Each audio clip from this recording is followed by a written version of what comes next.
Lalab, nandito na naman tayo. Mamimili na tayo. Ito lalaki ng mga tambakol. Ayan, bumili tayo ng tambakol. Ikagata na natin next day. Ayan. Yun, may bangos pa. Bumili ako dito, bangos. Tsaka, ayan, isisigang ko. Ayan, bumili ako ng gulay. Meron din gulay dito.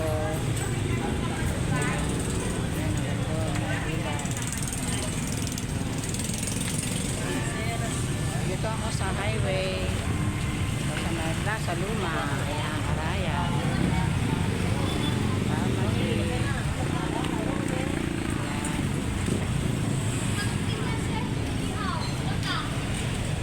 Ayan, dito tayo. May talipapa dito. Bilihan ng mga isda.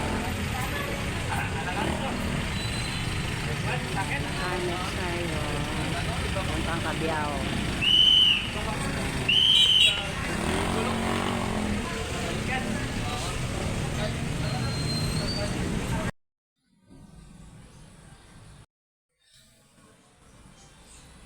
Hello mga lalam.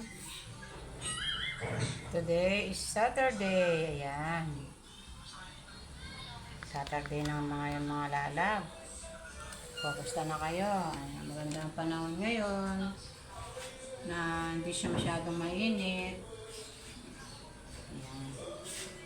Ito, nandito na naman tayo sa ating kusina. Ayan.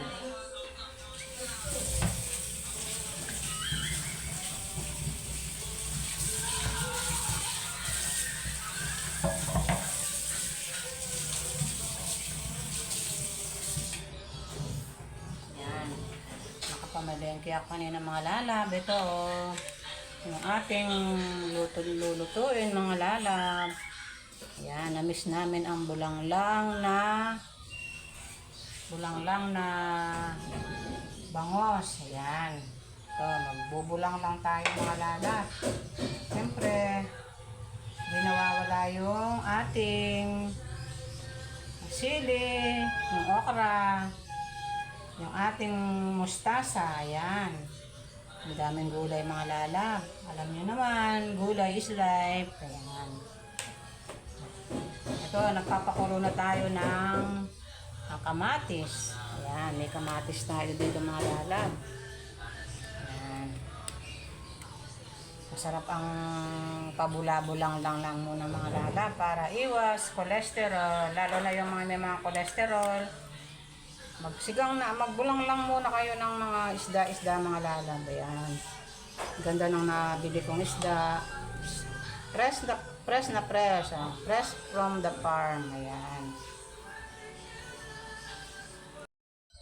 Ayan.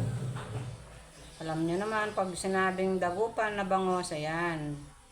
Masarap ang lasa. Ayan. Kulang-kulang ang timbang nito mga lalab. Kulang-kulang 1 kilo. Ayan. Kaya 180 kasi 200 ang 1 kilo. Ayan. Ito, ang dami nating mga gulay. Ayan, meron tayong okra. Siyempre, hindi nawawala yung ating mga gulay-gulay. Ayan. Pinakulo na natin yung ating yung gabi. Lagyan natin ng gulay mga lala para ayan, okra. Masarap yung maraming gulay.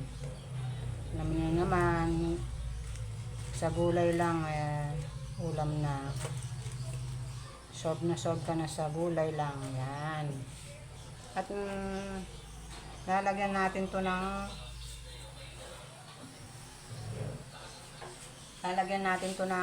mga lalab, yung konting itong pampaasim, yung ang tawag nito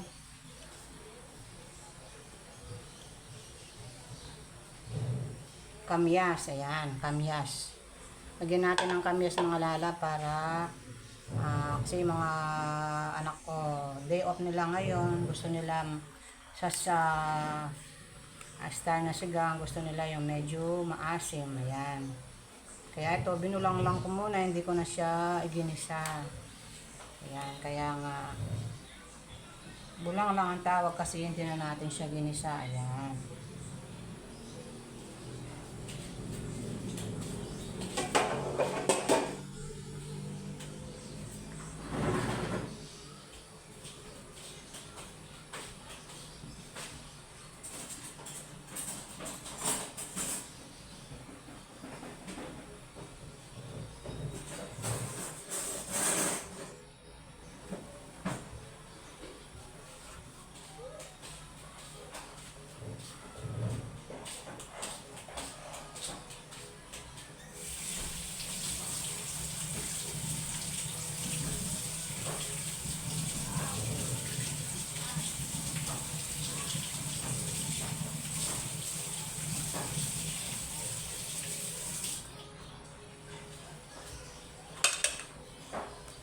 ilagay na natin yung ating mga gulay.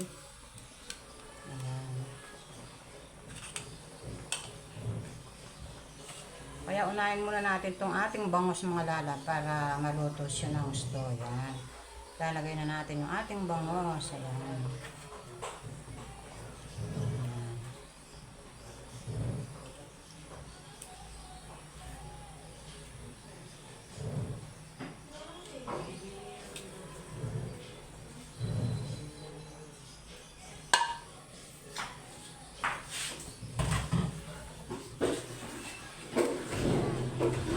Yan ang ating bulanglang na bangos. Ayan. Diba mga lalab? Ayan. Maya-maya natin lagay itong ating mga gulay. Paanin muna natin mga lalab. Pakuluin muna natin ng isang beses. Bago natin ilagay yung gulay. Lagay natin muna sa ibabaw itong sayang pampaasim. Takpan muna natin mga lalab. Yan mga lalab. O, kumukulo na yung ating bulanglang na bangos. Ayan. Ayan. Ilalagay na natin yung ating gulay. Ayan. Gulay. Pampahaba ng buhay. Ayan. Maglagay na natin yung ating gulay.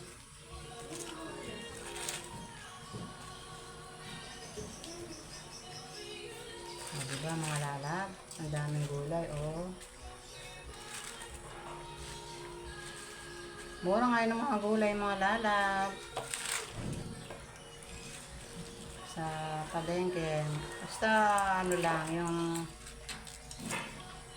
pumunta ka sa mga maaga, makakapili ka ng fresh na gulay. Ayan.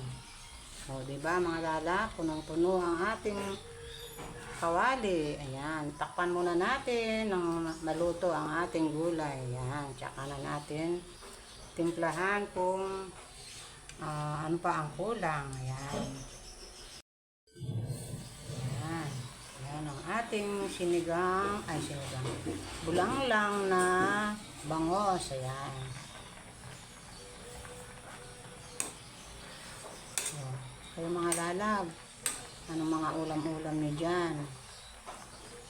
Luto na kayo ng ganito, oh. Bulanglang na bangos. Ayan. Healthy na. Ayan. Masarap pa. Ayan. Sa gulay lang, solve ka na.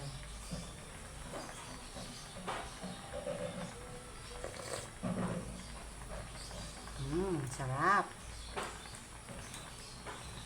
Ayan. Lagyan pa natin ng konting asin. Ayan. Maglalagay tayo ng iodized salt. Ayan.